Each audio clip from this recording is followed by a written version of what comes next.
With the hope that all of you are keeping well as we are going through a very tough time, and with increasing days, our fear, our anxiety are increasing. So, I really hope that you are possessing a sound health. So, with this note, we are back again with the next lesson, that is emerging lifestyles in modern societies. Children, emerging lifestyles, with this word we mean that the lifestyle that we are possessing with each passing day. Okay, starting from the day of the early men who used to stay inside a cave and who used to hunt animals for their livelihood and do a little hunting for making tools, etc. Starting from that age to this age, the dawn of 21st century, we have seen our society changing in a hell lot of way, isn't it? So these definitely have some impacts on our lives and especially significantly on our environment. So today we will see what are the impacts that our lifestyles or changing nature has got onto our environment. The way through which an individual or a society lives is called as the individual's or the society's lifestyle. So they are constituted by the following factors. What are they? Social status or class of people, attitudes and preferences of the mentality and thought of people, and thirdly, the behavior of people. So the social status they belong to, social status come with economic power, social status come with dignity, honor that a particular family or a particular people or a particular person possesses. Okay. So then we have the mentality and the thought of the people, whether they are sensitive, whether they are irresponsible, or whether they are responsible, everything. As we are seeing nowadays that with the outbreak of corona, it is very clear that it is our responsibility towards the environment. It is our stupidity towards maintaining our environment that we are facing this day now, this this pandemic. So our mentality, our approach, our concern, okay, has a lot of impact on our surrounding. Okay. Firstly comes in dealing with this, first comes overutilization of resources. Of course, it has to be admitted, you have to admit that people are nowadays overutilizing the resources because they are crippled by their needs. They need certain things which they have to acquire by only overutilizing the resources, because the rate at which the population is increasing nowadays, it has become an essential thing to survive, and by doing so we have to sacrifice some or the other element of the environment. So the lifestyles of human societies are dependent more and more on utilization of resources. Most of the human societies in the world, like those of North America, for example, or Western Europe, are overusing the resources up to unprecedented level or extreme levels. Rich people and the developed nations are big resource utilizers. So again, the big countries or the first world countries, those who have the economic power with themselves, they are the most they are using the resources in a varied way, because they have the technology, they know how to use it. So in return they are overutilizing. So it has impact on everything that we see around us, or the natural elements or the biotic elements that we see around us. It has impact on everything. So first comes impact on land. Without land, human being cannot settle down, isn't it? The prime, one of the most important things the three essential things for livelihood are food, shelter and clothing. So we need shelter, we need to be protected, we need our home. So with that need, we have actually we have constructed houses and which are expanding both horizontally and vertically, and in our cities are becoming or transforming into mega cities by transforming our jungles of our jungles or our natural surrounding. Urban areas are becoming seriously congested due to the inflow of people joining cities for jobs. Most of the land once meant for parks, playground, garden and green belts have gone under buildings and apartments. On the other hand, forests have been cleared to expand area to cultivation, developing pastures and for farming activities. So children, as you all know that I belong to Kolkata, I would like to just add up one of my experience.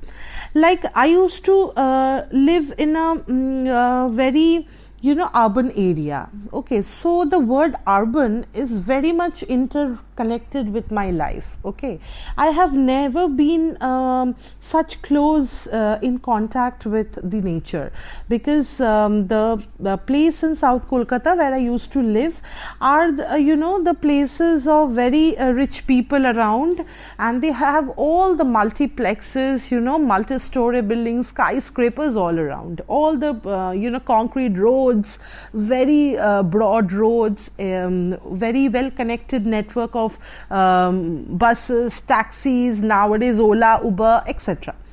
So, but still we used to have 2-3 children park. And I remember my mother, while coming back from her office, she was a working lady, she has worked for around 35 years of her life.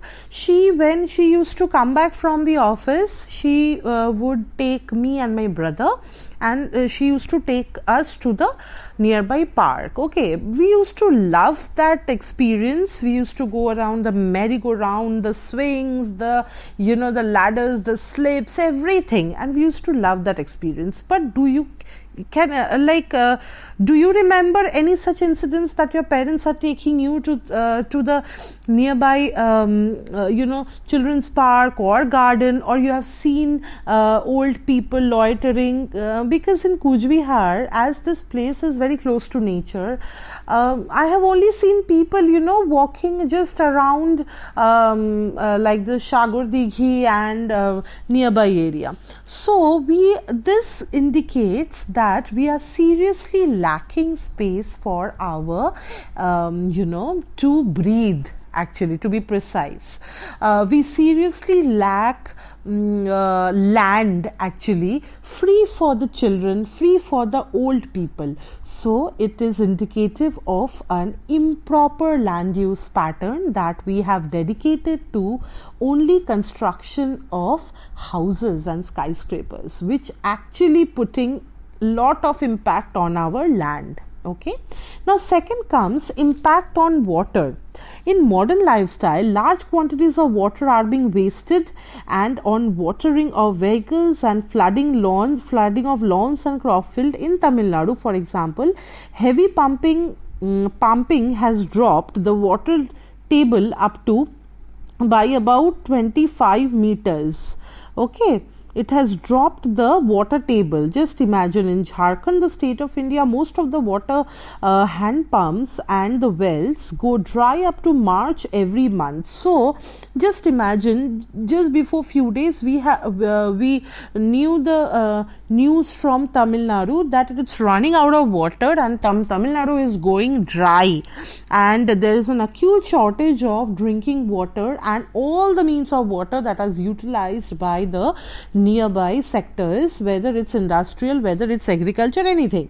So it is indicative of a continuous depletion of the water table, underground water table, which has resulted into this scarcity, isn't it? So we have to be very, very like important sectors of human activities requiring water, such as irrigation, thermal power, domestic uses, livestock management, hydroelectric generation, etc., are and even recreation. Water contained in the water bodies is polluted through surface runoff. We all know, you all are very well aware of these, water pollution, how the surface water is getting, get messed up, how polluted it is. You know about the different missions started by the central government, Narmada Bachao, then we have the Ganga Bachao. So many activists are also very through so many NGOs, they are also involved in this to protect our rivers, basically. So we have to be extra cautious about it. Thirdly, we are coming to the impact of air. Our moderating lifestyle, our modern lifestyle has the worst effect on our environment through air pollution. Okay, we consume a lot of fossil fuel, energy and raw materials, and in turn we emit smokes, fumes and poisonous gases which produce a lot of waste byproducts. So all the smoke, fly ash, fumes, dust, vapor, where do they go? They go into the atmosphere and cause serious pollutions of air. So concentration of carbon dioxide and methane gases in the environment causes global warming. It is not an issue very new to you. You know what are the causes of global warming, how it is caused, which are the gases which are the gases involved in it, and how does it affect our environment, and what are the harmful effects of it. Increasing concentration of aerosols and chlorofluorocarbon, that is the CFCs in air, cause depletion of ozone layer, and the ozone layer, if it is depleted, then global warming has to happen, because they both are interlinked. And if global warming has taken a toll onto our earth, then we will have serious health issues. All right.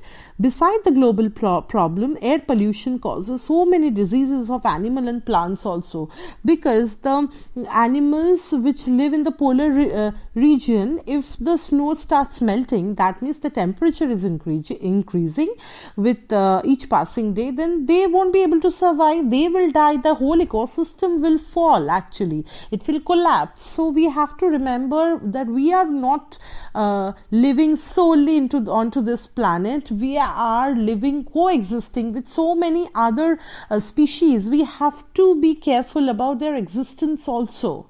Okay.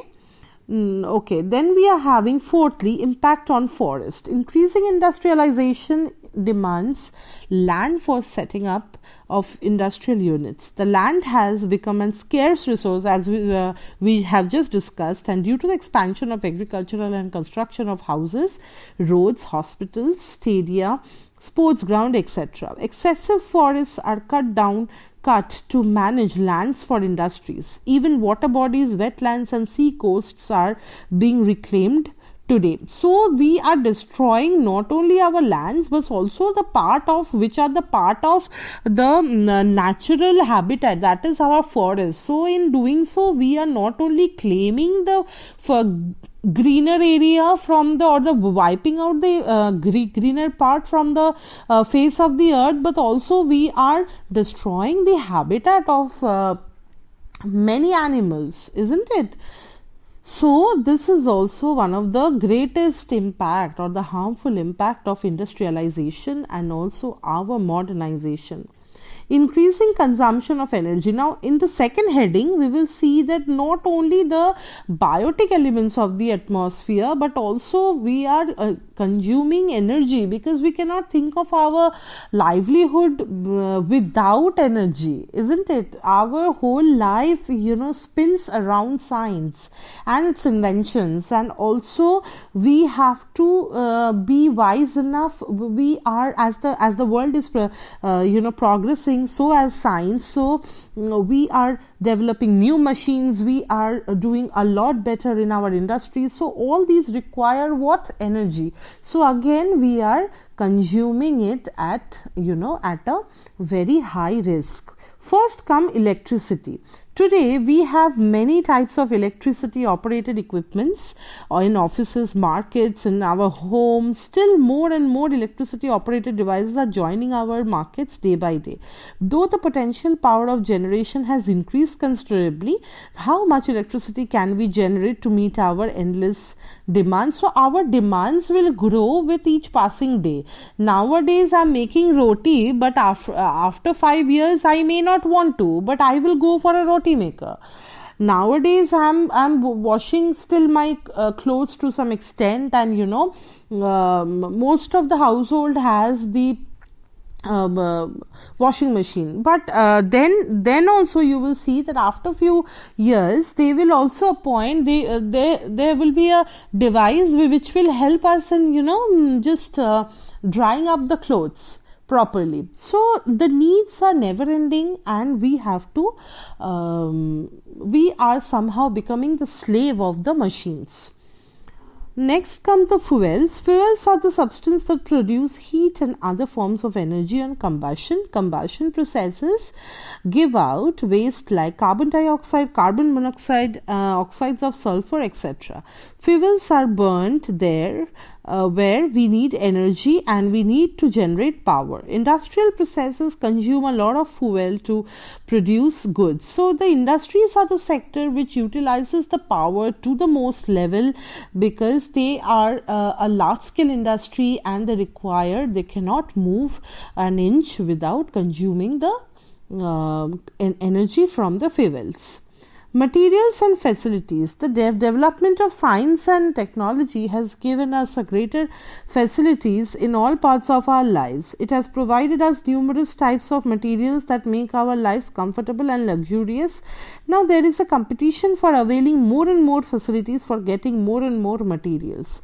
Of course, there is a competition of you have an like LCD at home, I'll buy a LED. You have a one-door fridge, I'll buy a three-door fridge. So there is a human beings are complex and they have various needs. They have their own psyche. They follow some illogical competition, and there will be a toll on everything around us.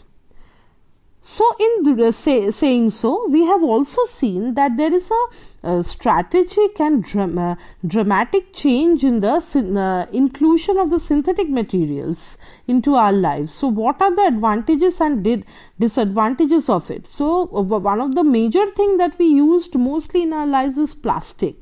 Isn't it? The word plastic is derived from the Greek word plastikos, which means able to be shaped. Hence, plastics can be defined as man-made material that can be shaped into almost any form, and this is very true.